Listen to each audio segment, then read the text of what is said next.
Chicago, you will see how its great location and its people make an amazing place to live. It's our kind of town.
Before the city was built, the area next to Lake Michigan was a wetland. Native Americans inhabited the area.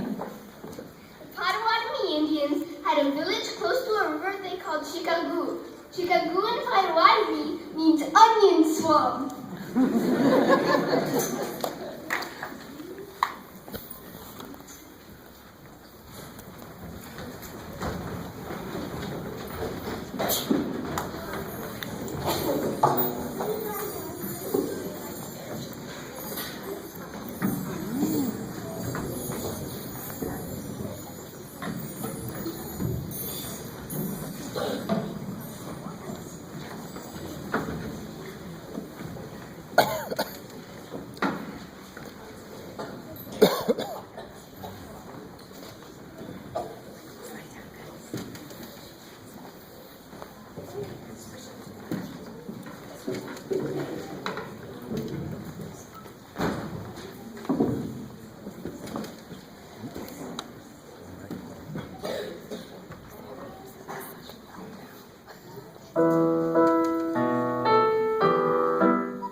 The first European settlers came in 1673. They were two Frenchmen, Jacques Marquette and Louis Joliet. The first settler to stay here came in the 1770s. He was a fur trader named Gustavo. He built the first building, a trading post, on the banks of the Chicago River. The United States government built Fort Dearborn at the mouth of the Chicago River at Lake Michigan. The fort provided protection for traders and settlers, European traders and settlers. Communities formed around Fort Dearborn, and by 1833, the Chicago population grew to more than 150 people. It was now large enough to be incorporated as a town. But by 1837, the population grew to 4,000 people, and on March 4th, 1837, Chicago became a city. The town of Chicago grew. One of the reasons for its rapid growth was the building of the shipping canals in 1848. These canals linked the Chicago River to the Mississippi River. Another reason for Chicago's rapid growth was its railroad system. The city was a center for many different railroad lines. Hundreds of trains came and went per day. Railroads became Chicago's first major industry.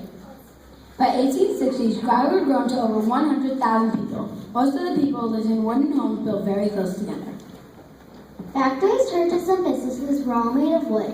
Even sidewalks and roads were made of wood. With all this wood in a very hot and dry summer in 1871, fires were starting all over the city. The firefighters were exhausted from chasing all the fires. And then on Sunday, October 8, 1871, a fire broke out in a barn owned by the O'Learys. With a strong wind, the blaze quickly spread. The firefighters could not stop the fire.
The fire lasted 2 days. One of the few buildings not destroyed was the water tower.